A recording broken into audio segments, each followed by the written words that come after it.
Jack Hill has dedicated his life to bettering the lives of others. By making the things he truly believed in a priority, he led a life worth living, one he and his family can be proud of.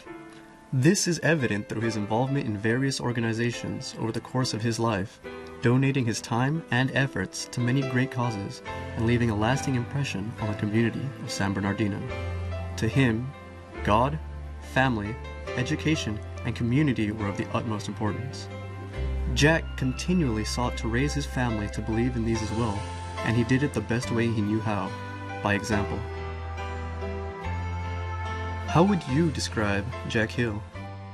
Jack is very much a people person, and as such, I think his ability to lead is very much enhanced by his ability to get along with people, to understand people, to communicate with people, and also to have a strong influence on people because of his genuineness and his concern that it comes out in all that he does, particularly what he does in a leadership role. He's a very open person, a caring person, and very, very helpful in many, many areas. He's an ideal Christian man in that he led his family very, very well. He cared about them, and he brought that into our fellowship. Very unassuming, very quiet, and he's just a very, very competent and able guy that doesn't talk about himself. Jack is one of the most humble, respectful, kind, gentle human beings I have ever known. Well, I would describe Jack Hill as a doer. Jack Hill is a person that makes things happen. And I don't care what it is that comes to his mind. He gets in there and he's not going to rest until it happens. If he tells you something, you don't have to put it in writing. If he said it, he'll do it. He's the ultimate gentleman. I mean, if you look up gentleman in the dictionary, there should be Jack Hill's picture next to it because he is, in every sense of the word, that. I would say he's one of the most loving, kind men that God has ever put on the earth. He remembers you. Maybe not the name, but he will remember you. Very quick to give you a hug or a smile or whatever he felt that you might need. He would do that. When Jack looks at you and smiles, you know that he means it. It's not a put on. He's an outstanding person, and he's very devoted to what he gets into. I was describing him as a pioneer, a leader. There are many things that I've heard since of that he's done in the community of San Bernardino, and I applaud him for that. He's admirable in every sense of the word. He is a great community leader and a humanitarian. Everything that I heard about Jack Hill, he has lived up to it. He's a man of integrity. He is a person that will go down in history because he did a lot of things for history. His early life experiences helped shape the actions he would take for the rest of his life. My family came out of Denton, Texas, into Brawley, California, and then the next stop was in San Bernardino. Came to San Bernardino when he was just a youngster, and I think we met up at the old Harding School, grade school. We met in, I think it was the 6th grade, and then we went on to Sturgis Junior High, and then together in high school. He was an incredible athlete, and he was a very humble guy. He never, he was a great athlete, but he was the last one to know it. At least he didn't brag about it or show off or nothing, and that impressed me. I graduated from San Bernardino High School, and which I happened to be graduated after a period of time because I was drafted into World War II. Upon returning home after serving in World War II, Jack was introduced to Jenny, a cousin on his stepfather's side who had moved in with them at Jack's mother's insistence. This match made in heaven, he attributes to his mother. And my mother was sharp. Now, she did, like I said, she didn't read or write, but she was sharp. My mother met this young girl, and she was just impressed with this girl. The next thing you know, her and I was in love. My mother saw the handwriting on the wall. We were in love, and we got married right in that yard in 1946. My wife was the sweetest thing that ever walked on God's earth. She would stand behind me. If her and I would talk over things that I was going to do, and if she didn't agree too much with it, I didn't do it. But it was very seldom that she disagreed with what we wanted to do. And the one thing that we had in life was a wonderful togetherness. One wouldn't do without the other. Without her, I would have did nothing. Honestly, I asked myself so often the question, what would life been like without her? I don't believe that a person could have a wife anywhere any better than what I had. And what a life we did live together for those 63 years. He's truly a family man, and he was a great husband from all the things I could see. And one of the things that stood out for me was whenever we were away and we were going on our tours and sightseeing, he always carried Jenny's purse. He never wanted her to be loaded down with anything. He always was right by her side and carried her purse. And to me that was just so loving and so caring, no matter what. He always was right there for her. And that's the same with his family. They are just close-knit, very, very quiet, but a very loving family. It starts with the family. It starts with the family, and the important part of even existing is being close-knitted with the family,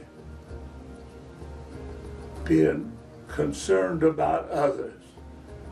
Others play such important parts of one's life that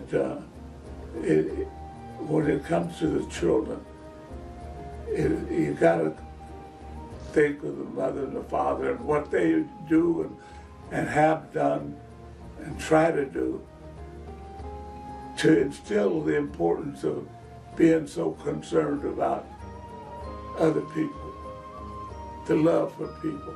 I love my family, and everything I did in my life, I did it because I wanted to improve my family. And improve his family he did. But before Jack ever had a family of his own, and before he married Jenny, he was in the military, making a name for himself. One his future family could be very proud of. Jack began his military career as a laundryman in segregated units and worked his way up to Command Sergeant Major. During his service, he fought in Germany during World War II, and after returning home, he enlisted in the National Guard. He later fought in the Korean War and Berlin Crisis. The one thing that impressed me about Jack the most, of all the guys I know, Jack, this was probably the most highly promoted and decorated non-commissioned officer that San Bernardino ever produced, black or white. Jack Hill was a division master sergeant. That's the highest ranking non-commissioned officer out of 27,000 men.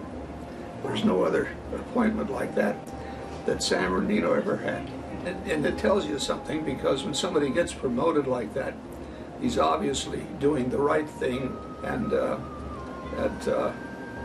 it was well deserved. I was so pleased. He's a member of the American Legion and one of the 13 original members to help establish Post 710, including writing the bylaws and standard operating procedures that are still in use today. Jack and I helped start the Post. He was the community relations specialist, and anytime a member was ill or something, he would always be there to support him. He took very seriously the American Legion.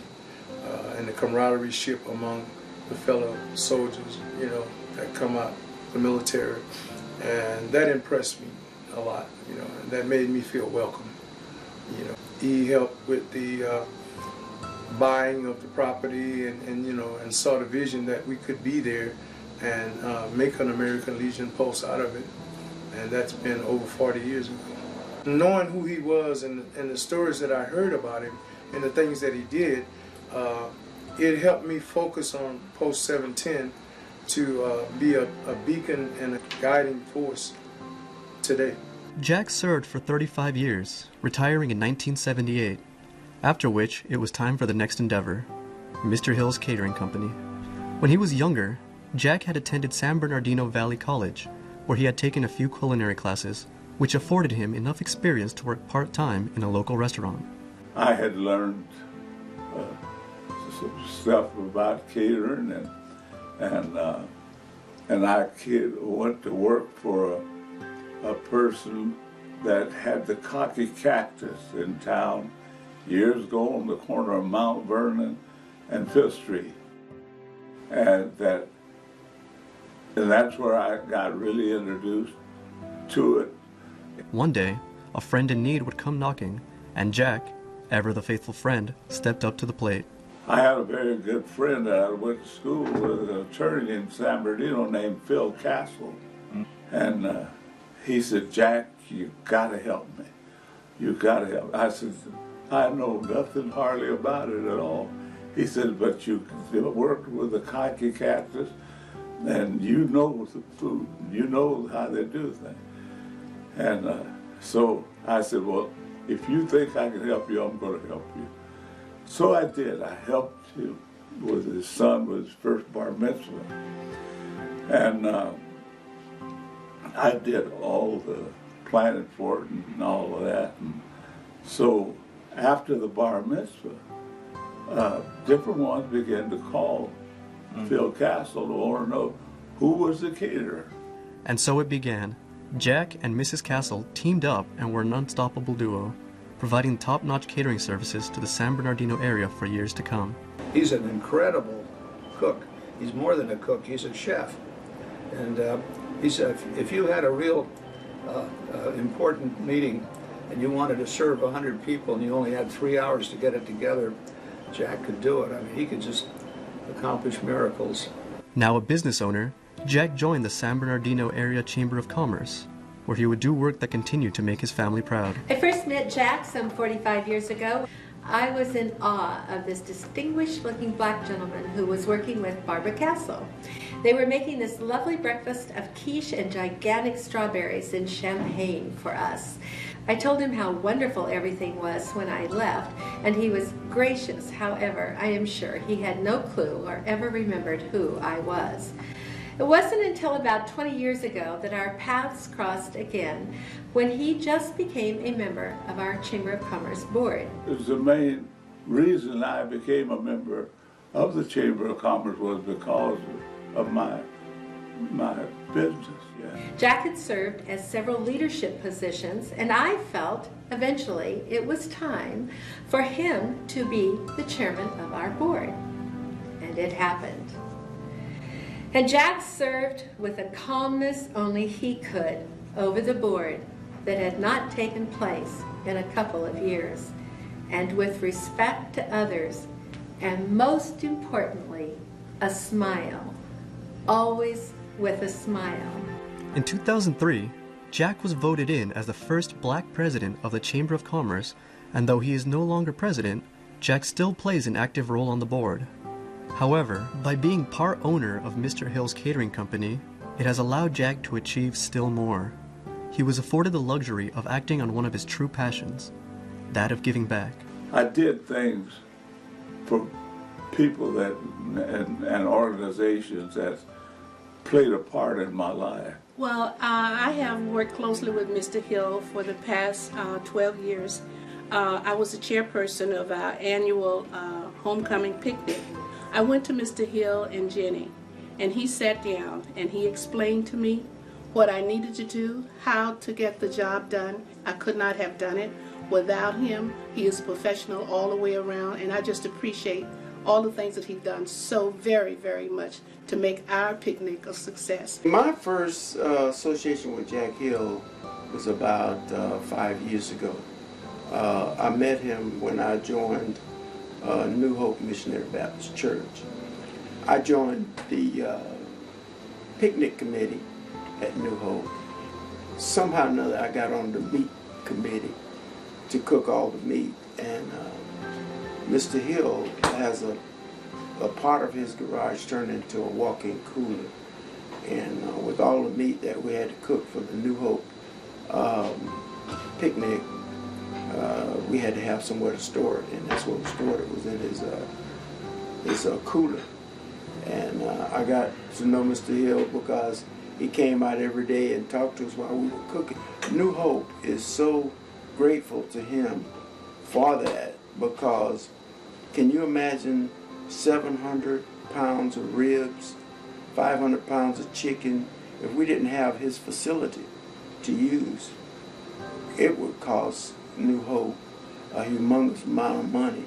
God and the church have always played a significant role in Jack's life. Jack Hill has been a member of New Hope since 1950. He was baptized here, and his family kind of grew up in the church. He was quiet, committed to the Lord and to his family. My impression of him was an ideal Christian man. When I was in the Army, wherever I was, I had my Bible. That Bible meant so much to me. When we'd go into the field or go on maneuvers, you could always bet that my Bible was right in my pack with me.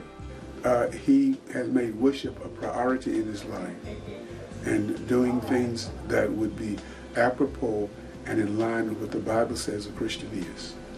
And what I love about him is that I stand at the door each Lord's Day after I've preached. He does not fail to come through that door to encourage me and to hug me. And he's done that every Sunday that I've ever preached in this church. And I'm proud to be a member of New Hope Baptist Church. Jack has learned many valuable lessons as a church-going Christian man, but perhaps none so memorable and with as far-reaching effects as one he experienced one Sunday long ago.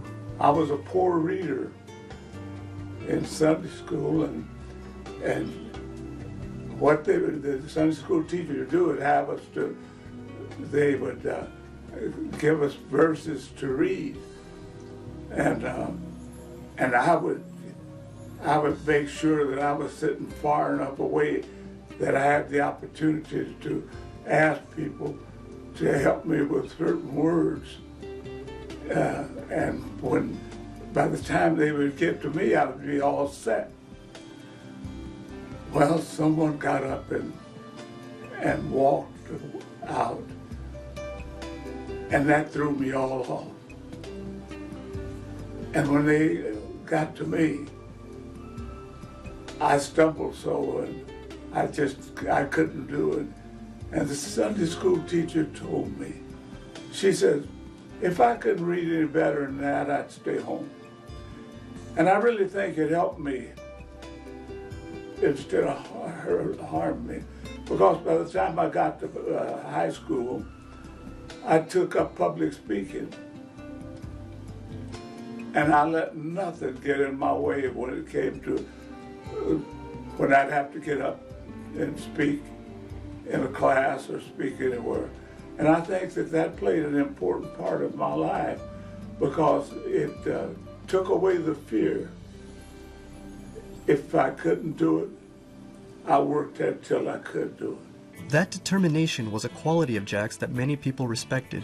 His ability to speak in public, the value he placed on education, and the love he had for his community made him an ideal member, and eventually president, of various organizations that served to improve his hometown. When it comes to education, I think of my sister. My mother didn't read or write, and my sister, she did all the helping me through with the reading and writing and really being involved and interested in what it takes in life to do anything would be through the education that you have. I believe Jack's involvement in the library was primarily because libraries served the people who need it most. Many of the children in our community, particularly in San Bernardino, are from lower income families who obviously have very strong needs, and Jack understands the significance of those children being able to have available to them things like computers, things like books, areas where they can study, classes of various kinds. So he's sensitive to those needs. He's very caring about individuals. He has this very strong compassion. And I think that's what he brought to those organizations. And he brought them not just as a member, but he brought them with a true sense of compassion and desire to help people. Jack served as a member of the library board for 22 years. But education wasn't Jack's only passion. As an establishing member of an organization by the name of Neighborhood Housing Services of the Inland Empire, Jack sought to overcome yet another struggle his community faced. The importance of having a home played a big role in my life. That's why I devoted so much of my time to that organization, was because of being able to help homeowners, help low-income people have a home, a roof over their head. Of course, Jack as leader was very significant in that role, and I attribute that much to his ability to, as I've indicated, to be a people person and to get along with people. He's very caring and loving and concerned. He's lived here for a long, long time, so he has a deep felt regard for the history and the knowledge of San Bernardino. And he brings that in his involvement. He's not just a member who is there, who has a physical presence. He very much brings that compassion and that passionate attitude about genuinely trying to help people. And in this community, there's a number of people that need help. And Jack Hill is just the man for the job. You know, the thing about things that you do, legacies that you leave, you know, is there for everyone to know. And you don't have to brag about it or nothing. And he's never said to me, well, you know, I did this, I did that. You know, it speaks for itself. We need black men who serve as role models, and he has been exactly that. And we'll get more men working with their families, staying with their families, caring about their children and their family members to the degree that he wants them educated. He did that, and he even worked 3 and 4 jobs to do it. He is a shining example for anybody to follow. If you wanted to talk with young people, the first thing he would tell them, never, never, never quit. Always keep pushing. Not only has Jack done what he could to help others, but he also enabled them to help themselves, which is far more important. The many lives that he has touched throughout his lifetime have been altered for the better, and there are undoubtedly countless people who have benefited from his influence in more ways than one and didn't even know it. He believes that we all have the ability and duty to love our families and make them proud. Jack might have wondered what life would have been like without Jenny, but we don't want to know what life would have been like without Jack.